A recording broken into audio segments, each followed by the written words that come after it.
Okay.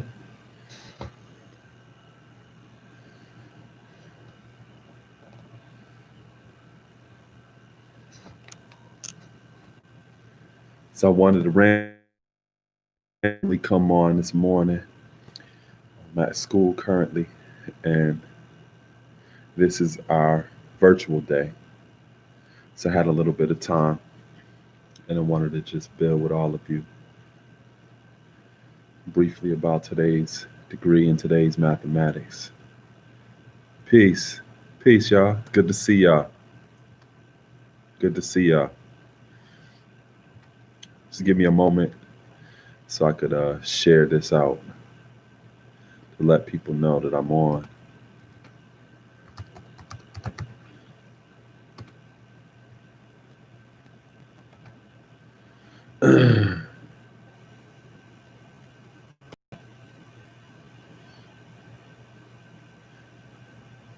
And I appreciate it as well if y'all just shared it with your networks.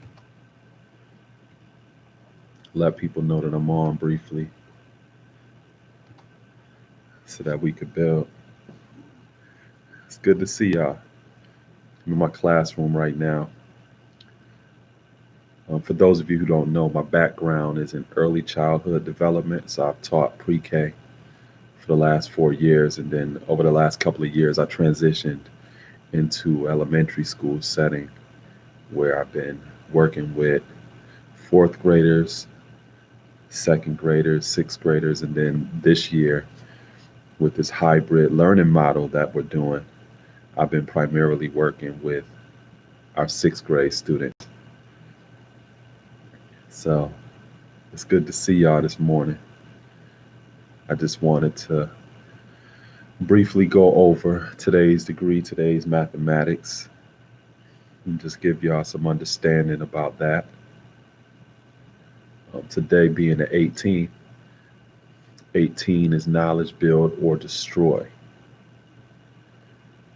One of the things that I oftentimes talk about in terms of us as the 5% is that we may have the tendency to be very cryptic with how we explain our degrees and our mathematics. And one of the things that is a mantra or a saying of ours is to not talk over the people's head, but to talk into the people's head, to be able to meet people where they are, as opposed to having some expectation of them meeting you where you are, or sometimes from an egotistical perspective, getting on your level. And that's not what this is about. In terms of knowledge, build, or destroy, in order for you to share knowledge or to help a person become aware of anything that they can use in their life practically to help construct a more healthier way of life, a more positive perspective in life, and to destroy or deconstruct or to take away those things that impede their progress, you have to have the ability to meet them where they are. Meet them where they are. Strive to share with them resources that is necessary for their growth and development. And the only way that you can do that is to be receptive to their needs, to listen. So, knowledge, in a sense, is being able to look, listen, observe, and respect where a person is, because that serves as a proper foundation for you to do a needs assessment to be able to reach them where they are. If we were an electrician or a plumbing, we wouldn't be very good at our professions if somebody gave us a phone call and briefly described what their issue was over the phone, and we show up at their home and just start going to work without doing a proper needs assessment and to get a sense of what they strive to communicate with us over the phone. You go in as a looker and a listener and an observer first. You do a needs assessment. So you go up there and you show up with your tools and you ask questions. You find out where they think the issue actually is. If you're an electrician and you arrive there and you do a proper needs assessment, you may find out that they don't even need no electrician. They called the wrong person. They may need a carpenter. They may even need a plumber. But because of your proper needs assessment, you discovered that you didn't have the necessary tools in order to support them in terms of helping them resolve the issue that they had. You also learn that there may be others in your network that you can refer to them to assist them with the issue that they're having. But that was based upon needs assessment. Knowledge is the foundation to look, listen, observe, and respect where a person is before you start taking out your tools and striving to so called build or teaching them what they need to destroy or take away. Does that make sense to y'all? Because a lot of times, the more people learn things, they sometimes develop this pompous attitude as if they know it all and they can tell everybody everything. And every time they come into the room, they got to be the expert in the room. You know, the more you learn and the more that you grow, the more humble you should become. Because when you don't understand the principle and the purpose of humility, life is always going to humble you. That's the way that it works. When you don't understand humility, you're forced to be humbled. And sometimes the more people learn, the less humble they become. Is that right? True indeed. So the more that you learn, the more you also learn that there's things that you don't know. So that should come with a degree of humility, humbleness.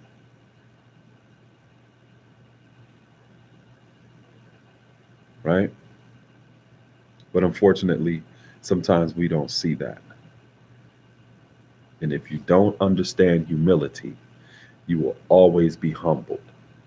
And that is also one of the things that is implied in knowledge in terms of look, listen, observing, and respecting. Those qualities are elements of humility. Can't learn anything if you don't go into it with looking, listening, and observing and respecting. You're not going to learn anything that way if you don't have those elements. That's the disposition of a student or an adept or an apprentice.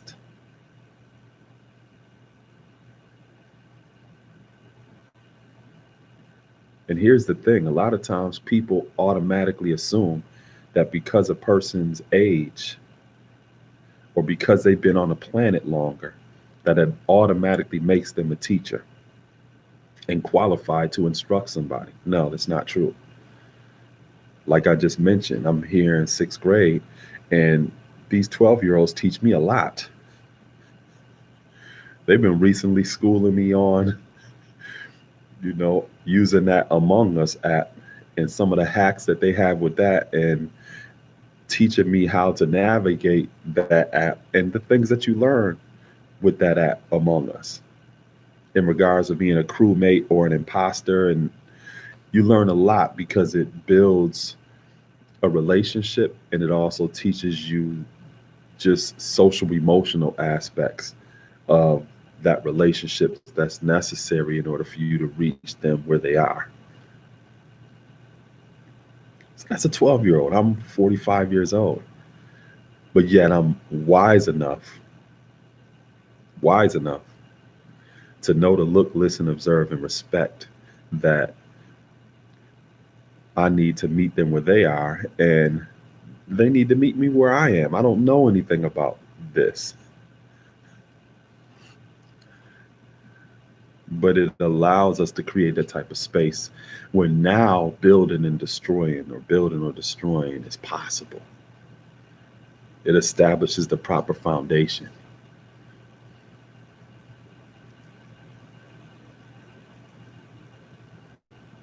So now, knowledge build or destroy, or the number 18, if you take it to the 18th degree in one of our section of lessons called the 1 to 40s, it asks us the question, what is the duty of a civilized person?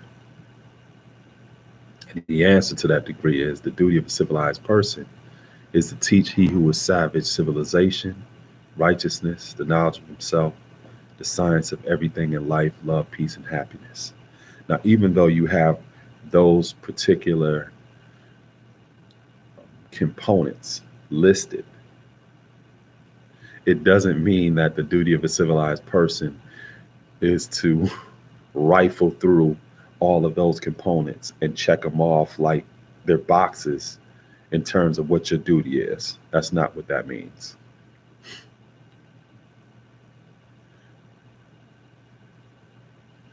Those various different components of our duty gives us a sense of where a person is and where you may need to meet them.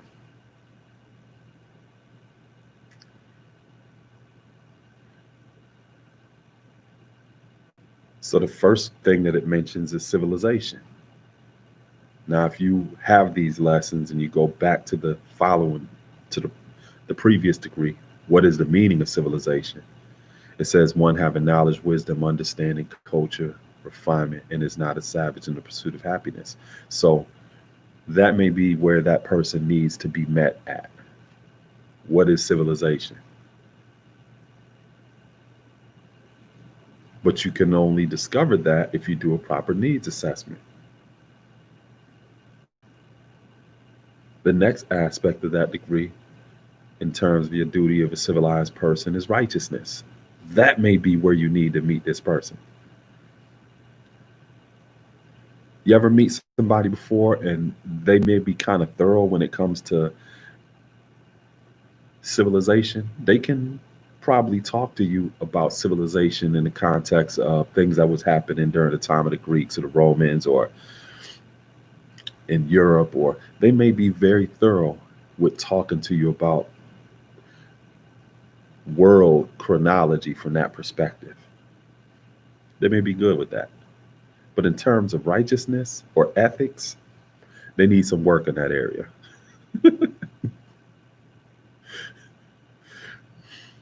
Because even though they can talk about those various different things, they really don't have a moral compass like that. You know what I mean? They can talk about what the Greeks and stuff was doing, but then you see them doing shit right now, and it's like, yo, like, what makes you think that that is okay? So this may be where you need to reach this person and build with them in terms of what righteousness is, right and just, jurisprudence, a sense of civility in that context. That may be where you need to meet these people.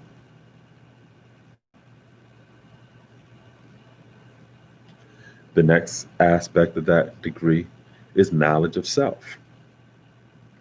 That may be where you need to reach this person. They got a sense of ethics. They have some sense of civilization, but in terms of identity, that may be where you need to build with this person at. Because there may be some things that they've gone through. When you do an assessment of their family dynamics, you may see that there were things that really weren't supported in their growth and development in terms of their identity, their sense of esteem, their sense of defining a purpose in life. Those may be the things that you need to build with this person on. Again, once you do the proper needs assessment, you know the foundation that you need to start with.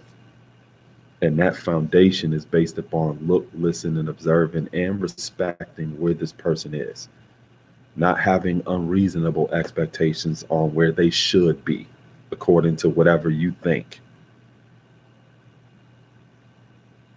Right?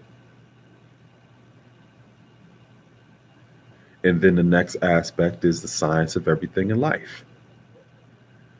So this is dealing with the person in a more expansive general space. Because when you're dealing with the science of everything in life, this is dealing with various different aspects of life.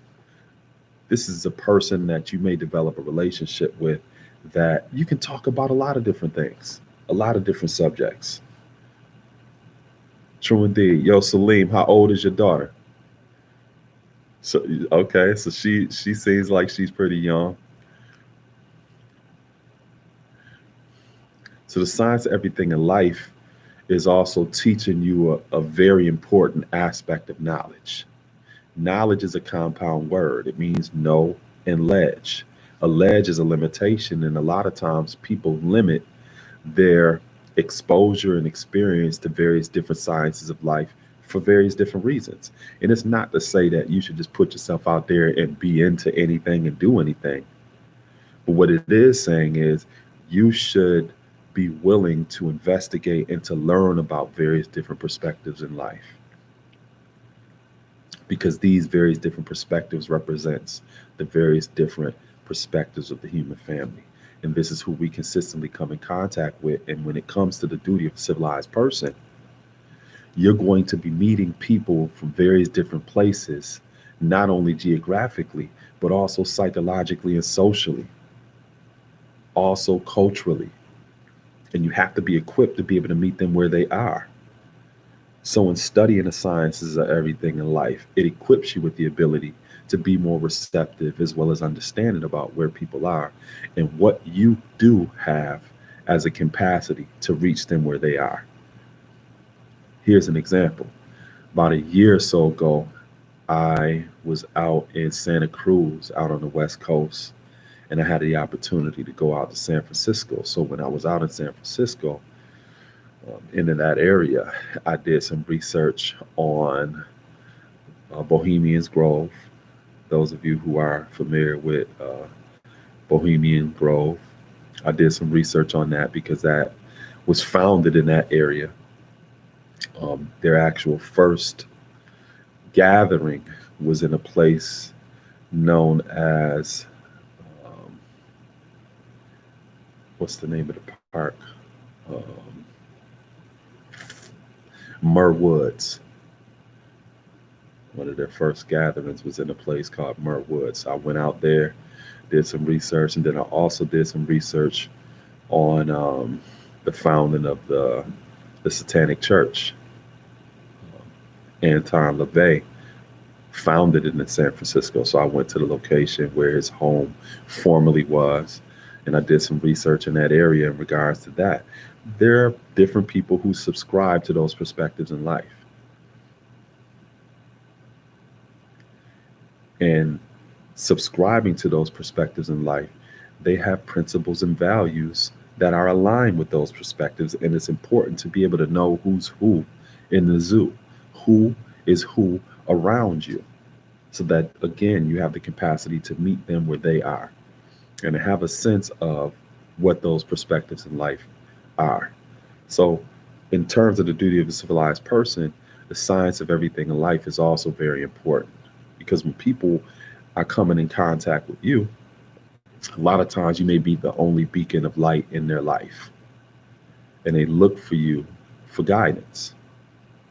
And in looking for you for that guidance, our role in terms of our duty of civilized people is to teach people to follow only to the extent of learning to lead themselves. So even though they may see you as that beacon of light, our goal and responsibility is to show them that they are the light in their own life. That, yeah, I may have some experience or some knowledge about various different sciences of life or things that I can show you, but you also have the capacity to show people things as well. There are others who are looking towards you as well.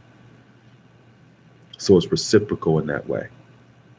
And in that reciprocity, it's important for people to understand that you should follow only to the extent of learning to lead. You should never just be a follower, especially blindly, for the rest of your life.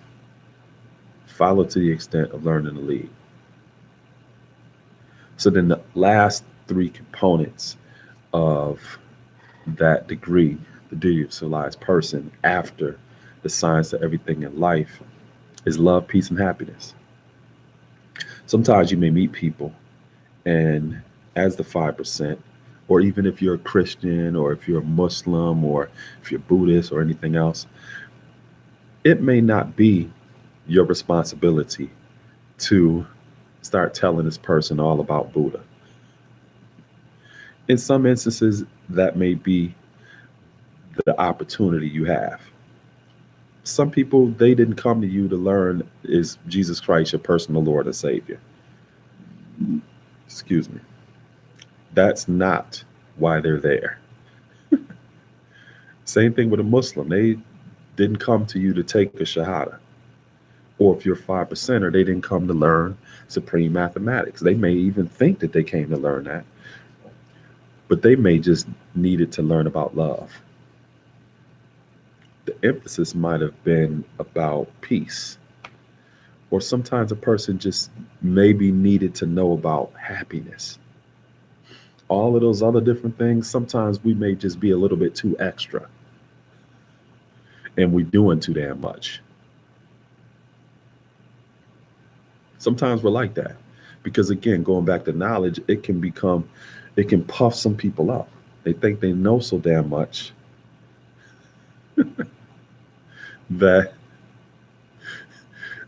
that overachieving attitude becomes delusions of grandeur, and you just be doing too damn much, telling people all of the stuff that they didn't ask you for or ask you about. Somebody may come to you and you do the proper needs assessment. You find out, like, man, they just need to know how to apply for employment, how to fill out a proper application, or if they're in an interview, what's appropriate and what's inappropriate. That may be what they need to learn. And you sitting here talking to them about the Father and lessons and everything else. No, you didn't do a proper needs assessment. No, peace. That's peace, Almighty. It's all practical, you know what I mean? It should be very practical. Everything that I'm talking about should be something that you can just carry with you and apply to your life right now. Not something you sitting there wondering, like, what the hell is he talking about? Because then it becomes something that you miss opportunities. And that's time that you don't get back. So in order to maximize the time that you invest in people, you have to be able to think about what is the most practical ways in which we can relate and make this time that we're invested in each other of value. Because that's a value that you'll never be able to get back.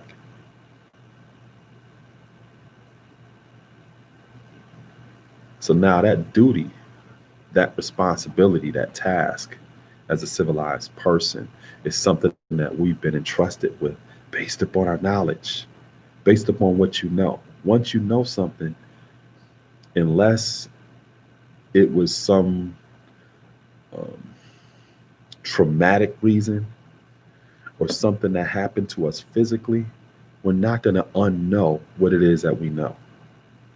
So once you learn something, once you are aware of something, you are now responsible for what it is that you know.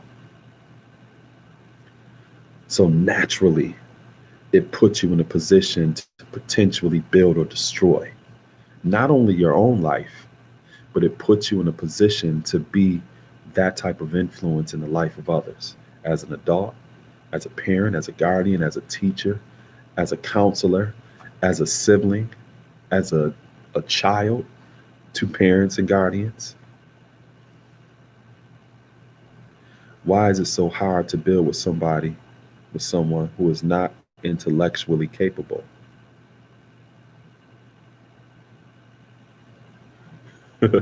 Well, again, that's your assessment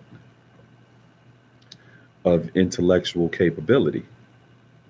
They may be very intellectually capable in other different areas of life. Maybe not in the area that you assume that they should be capable in. And that's something that we have to constantly check ourselves about, me included. You know what I mean? In certain areas in life, they may be the best knower. They may be your enlightener. But you can only find that out if you do a proper needs assessment. And like I said, I have to consistently remind myself of this because sometimes I get in certain areas and I'm sitting there like, yo, oh, hell nah. And it may get frustrating because you expect some people to be more intellectually capable based upon their age, based upon their life experience, and in the various different areas that they're in. And it's frustrating. And I'm going to tell you, that's one of the reasons why I love working with the youth. This is my sanctuary. This is my safe space.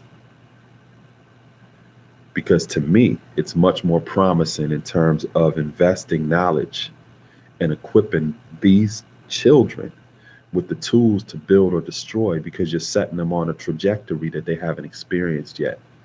They're young. It's much more frustrating to deal with people who are in their 30s and 40s and 50s who have already been on a trajectory in life of some of the most ignorant things that we could ever even think about, whether it's dietary, whether it's emotionally, whether it's socially. They've been on that trajectory for 30, 40 years. So to expect them to change that trajectory just 1 degree is not impossible, but it's highly improbable. So I love working with the youth because I have much more of a chance to make an impact in their life. And that's one of the things that the Father, Allah, discovered when he left the religion of Islam, when he stopped being a Muslim in the Nation of Islam, and he left and created a culture which was youth orientated and based upon community outreach in the streets of Harlem in the 1960s. He realized that the target demographic needed to be the youth and that the truth belonged to the youth. And if we equip them with this truth, then they will be the ones to set the proper trajectory to become the type of adults that inherit this world and will do with this world what is just and true. And it doesn't mean that because somebody's older or whatever, you discriminate against them, because we don't promote ageism. We don't promote racism. We don't promote sexism. We don't promote any of those isms.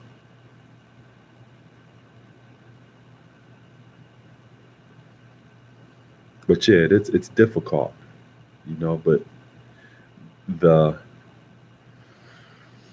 the common theme that we have to consistently keep in mind is that we have to meet people where they are. And in doing that, you also build the tolerance in order to meet people where they are. Sometimes you go into an environment where you really have to get yourself prepared to go in that environment because of the level of ignorance or other different things that are going on in that environment, just for you to be able to go there for 3 hours to drop a jewel that's 5 seconds long. You got to prepare yourself for stuff like that, you know?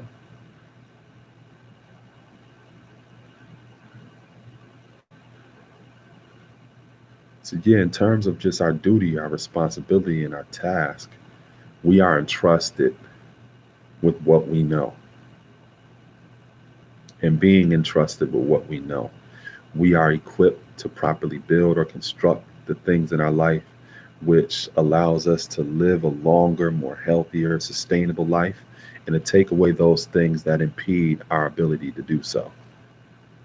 And in being that, we model the type of life that others will look towards as the beacon of light, so that we can consequently show them that they need to be that beacon of light as well for others, and then constantly reciprocate that in order to help everyone be on that same level of knowledge.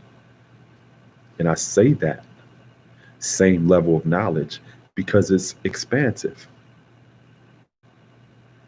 There's not somebody that has more knowledge than you. or that's greater or less or no. Knowledge is awareness. And we all have various different degrees on a spectrum of awareness. That's not up or down. Think about yourself. If you've been consistently progressive in terms of your growth and development, you can look at yourself a year ago and be like, man, I've grown quite a bit. There's things that were not in my sphere of awareness a year ago that I'm well aware of now.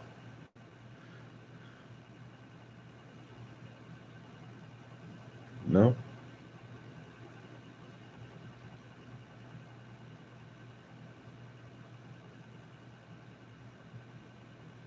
So now, knowledge, build, or destroy. The number 18. Take it to the letter R in our alphabet, which is rule or ruler.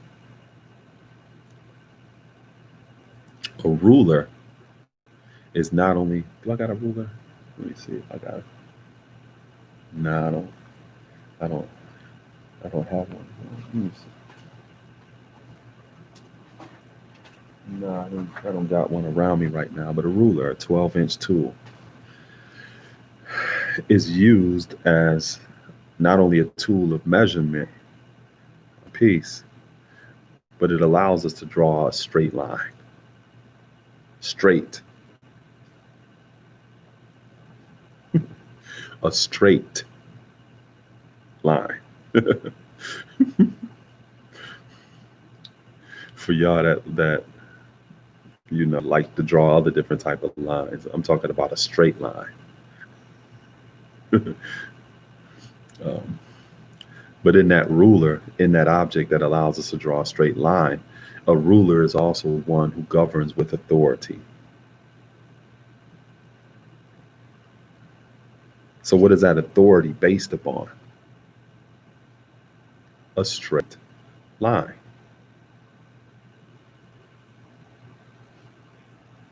Why is that important for me to emphasize that?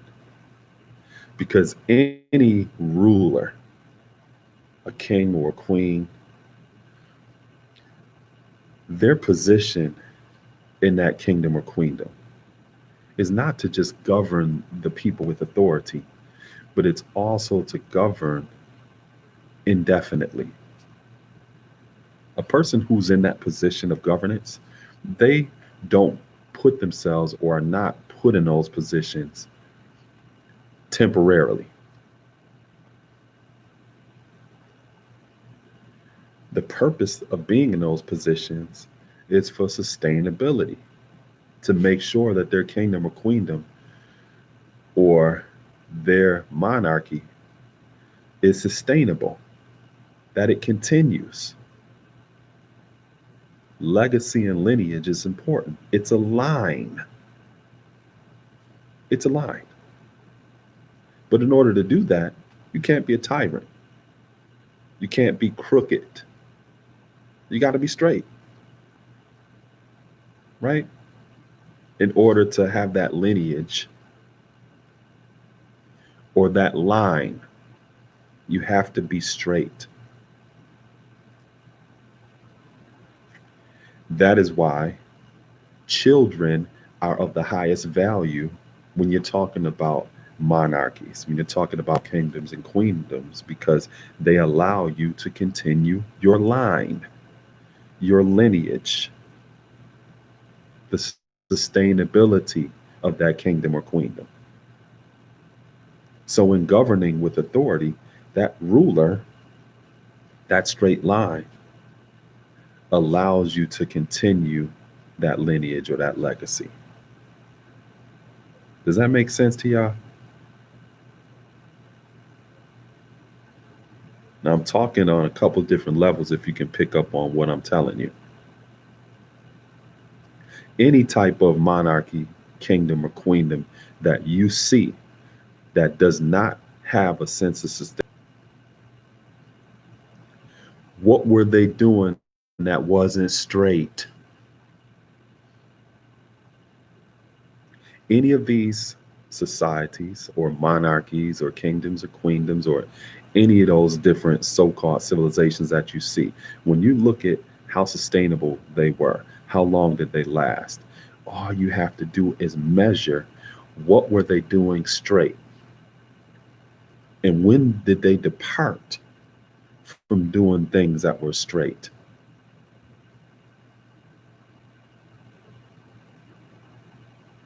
Look at the Greeks. And when you assess their society, you can clearly see when they departed from doing things straight and started to get involved in various different activities that undermine their ability to be sustainable, for them to continue their legacy or their lineage, because they got involved in activities that weren't straight. Look at the Romans.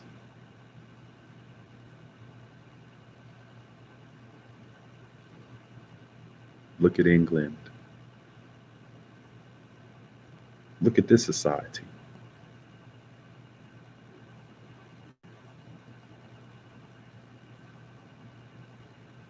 So when you're looking at a ruler being a tool or an object that allows you to draw a straight line, that straight line is also knowledge.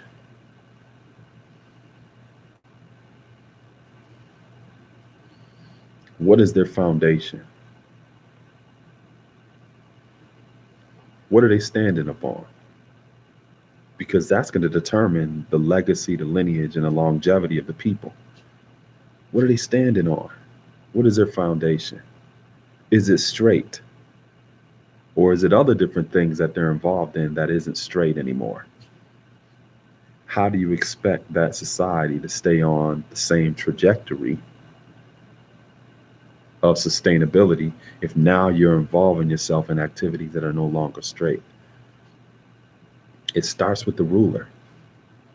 It starts with what is governing with the sense of authority, what dictates the rules and the regulations on how that society operates. So that is one of the caveats or the aspects of our duty of a civilized person that's important to also keep in mind. When we're talking about our duty as a civilized person, it's not just an individual thing. It's an interpersonal thing. It's interpersonal because you impact and influence the lives of others who are around you, starting off in your family, then in your community.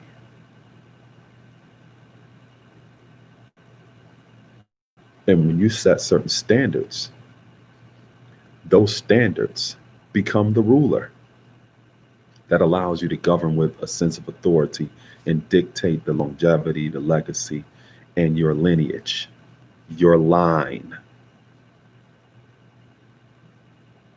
That is your lifeline.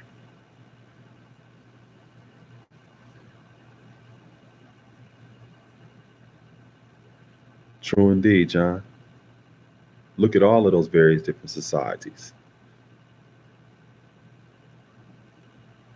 Look at all of those various different societies. Why were they sustainable? Why were they not sustainable? What were they doing? What did they use? Peace, sincere. I see you. I'm gonna give you a call in a little bit because I was building with a Minister Freedom out in D Mecca, and I was letting him know about you. So I wanted to pass his math off to you and your math off to him so that y'all could build. Um, what happened with Atlantis? Why did they fall? The exact same thing that I'm talking about, G.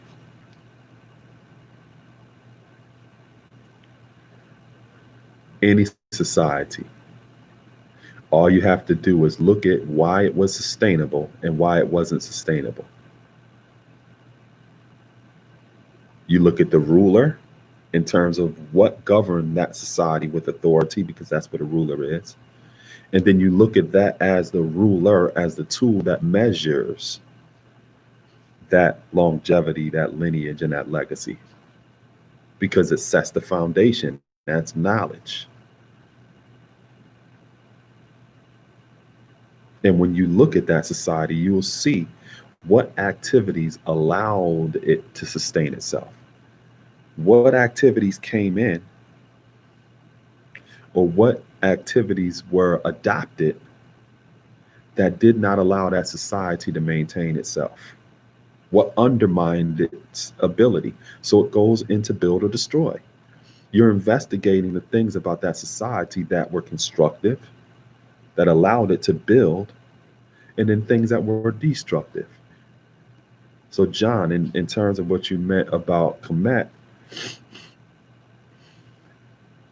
think about the Sahu people or the Hyksos when they came in and they started to co-opt a lot of our customs and traditions in ancient Kemet.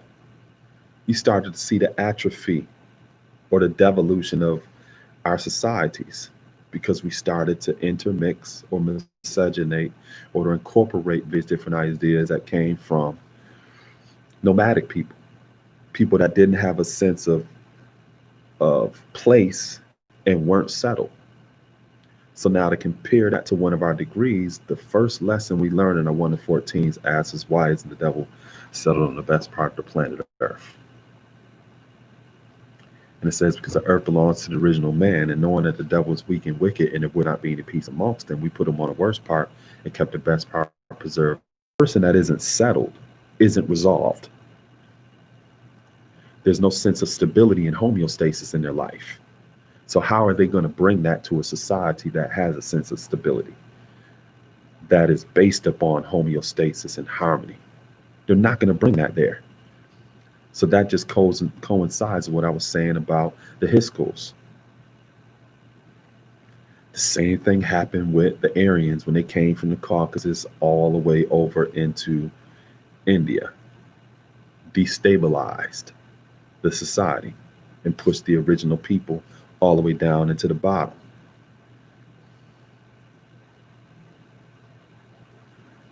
So all of the things that I'm talking about requires a social study.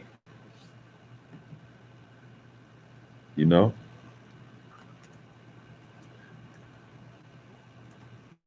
Pardon me, logging into my other computer because in a little bit I'm going to be working with my students.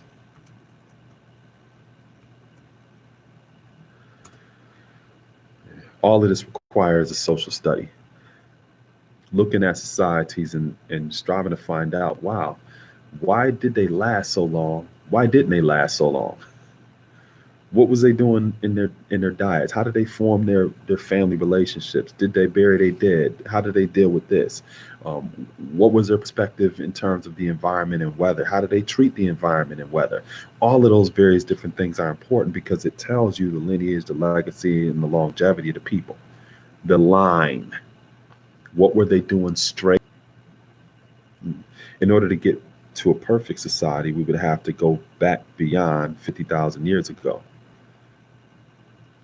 Peace, divine. I see you. You don't have to just necessarily go back to 50,000 years ago. There are elements of perfection in different societies today. So beyond 50,000 years ago, that wasn't the only perfect society. You've always had. There are good things that you see in the society that we live in today. There are some things that are not good that you see in societies of today. Some of this technology is good, some of it is not good. But that's build or destroy. What's some things that are constructive? What destructive? You use your knowledge as a tool, as a ruler, to assess that.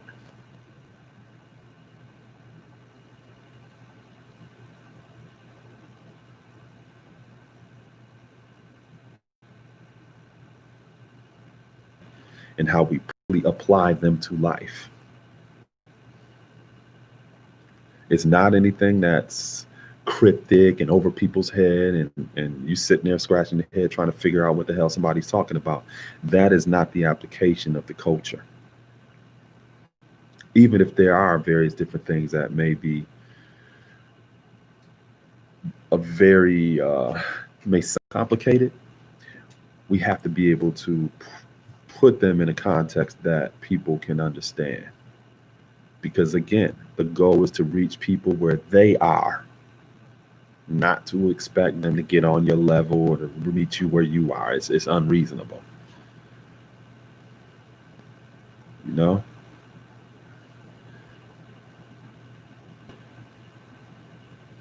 True indeed.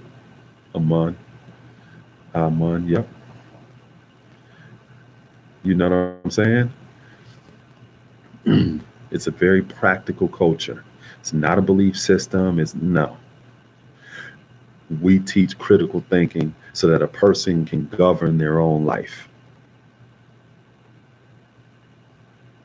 so that you have the capacity to get those answers for yourself. Again, follow to the extent of learning to lead yourself.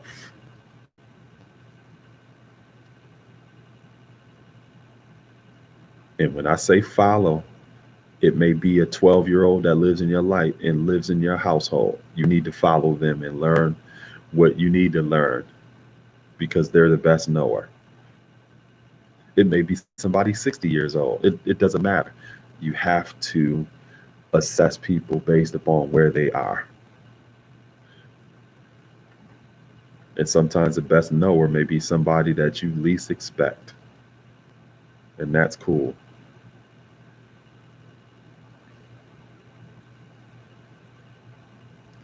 So the 5% culture, you know, one of the things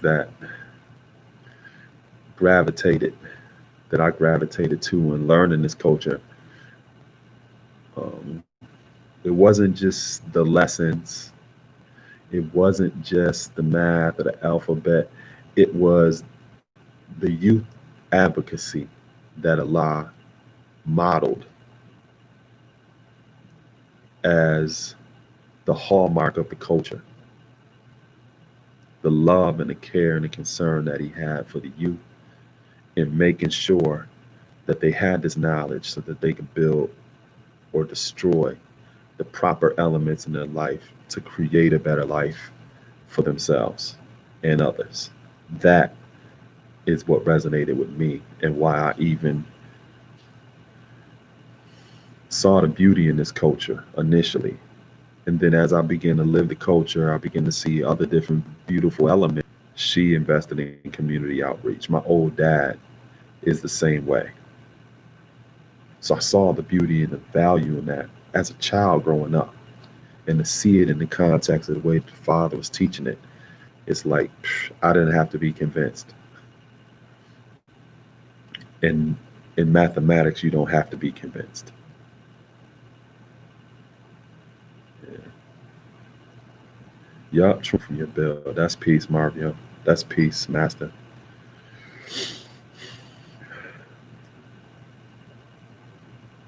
You know? And if what I'm saying is something you relate to, that's because it's practical. You know.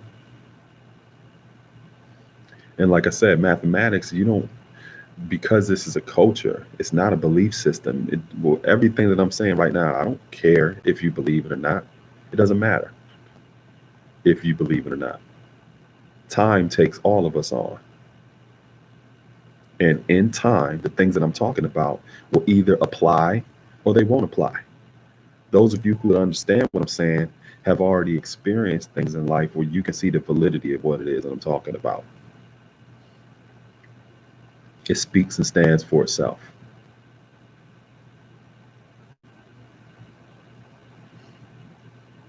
No, we have to raise the dead and give them a full understanding of what civilization is.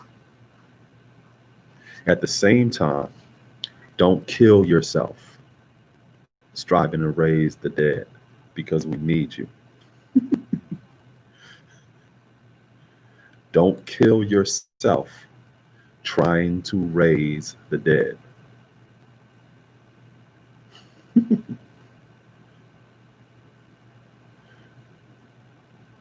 You know, manage our own time and our space so that we're most effective where we're needed. And we can't overdo ourselves.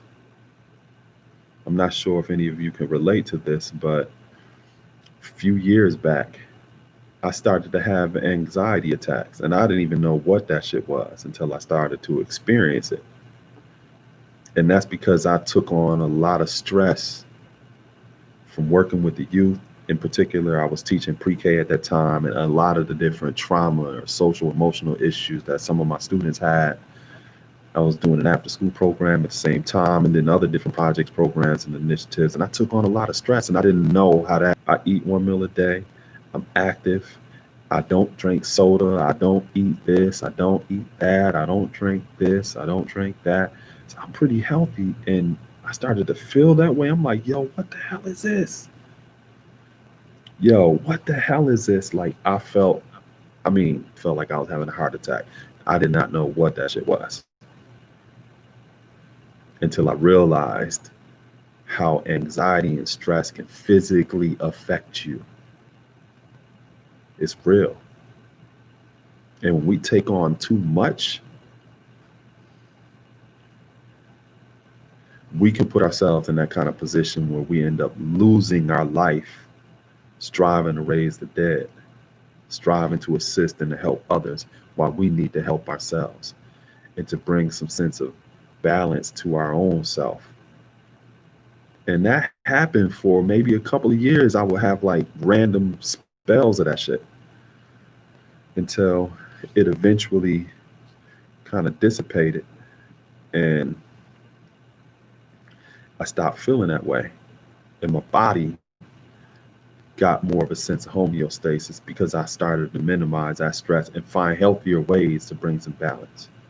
One of the things that I started to do is I started to incorporate like writers' lives whenever I have pockets of time that I create. I write articles.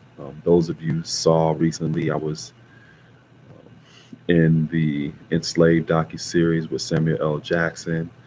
Prior to that, I'm in an IMAX film that's narrated by Morgan Freeman called Into America's Wild. I'm always doing a lot of different things. I'm a human rights commissioner for my city. I'm building an institution in my city right now. I acquired a property that I'm renovating into an early childhood learning center and after school program. Um, I'm managing a mural project in a northern corridor of my city. Yo, I do so damn much. I wasn't taking enough time for myself. I'm a father, but I had to learn to take time for myself and to decompress, and to make sure that I'm good. And once I started to really take that much more seriously and incorporate those elements into my life, I stopped feeling that stress and anxiety and having those panic attacks, yo. But that's something that we need to make sure that we do because we can't kill ourselves striving to raise the dead. So I appreciate y'all tuning in. I got to get online with my students, but thank y'all for just taking a moment and just investing some time with me for a little bit. And like I said, I've been doing these randomly. Make sure I put links to my Atlantis School for Gifted Youngsters institution that I'm currently renovating. The link that you see in the description, it goes to my GoFundMe page. And on that page, I have more background information about the Atlantis School for Gifted Youngsters. Just this summer, I did a public walkthrough with regional cable news. And that's important because a lot of times people may put initiatives and things that they're striving to do online and use their platform for it, and you don't see no evidence of it. You know what I'm saying? So make sure you go to that link and see actually what I'm doing. And I take you on a brief walkthrough of my property that I acquired and some of the things that I'm doing to renovate it for the children, not only in my city, but the children who visit my city will also have access to my early childhood learning center and after school program. So again, I appreciate y'all for tuning in, and